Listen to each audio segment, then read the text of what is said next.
Hi friends, welcome to our channel. இப்போ நம்ம என்ன பார்க்க போகிறோம் அப்படின்னு பார்த்தீங்கன்னா, என்னோட டின்னர் ரெசிபி தான் வந்து பார்க்க போகிறோம். இன்றைக்கி நான் சூஸ் பண்ணது வந்து தோசை தக்காளி சட்னி தான் வந்து சூஸ் பண்ணியிருக்கேன். நான் வைக்கிற தக்காளி சட்னி என்னோடய ஹஸ்பண்ட்க்கு ரொம்ப பிடிக்கும். கிட்டத்தட்ட 1 வீக் ஆச்சு நான் வந்து தக்காளி சட்னி வச்சு. ஸோ இன்றைக்கி வைக்கலாம் அப்படின்னு சொல்லிட்டு பிளான் பண்ணியிருக்கேன். என்னோடய ஸ்டைலில் தக்காளி சட்னி வந்து எப்படி செய்யலாம் அப்படின்னு பார்க்கலாமா?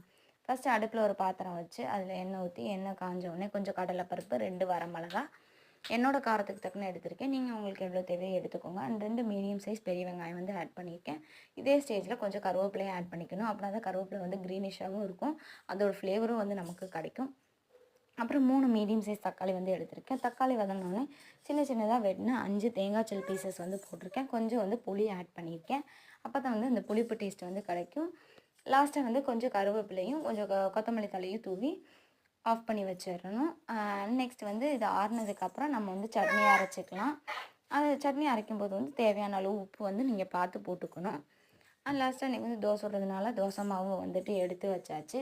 கொஞ்சம் பாத்திரமும் இருந்துச்சு, கழுவி வச்சாச்சு. பாப்பா வந்து தூங்கிட்டு இருந்தாங்க. அவங்க தூங்கும்போதே வந்துட்டு எல்லா வேலையும் பார்த்து வச்சிடணும். அப்படி இல்லைன்னா அவங்கள பார்க்கறதே வந்து பெரிய வேலையாக தான் இருக்கும்.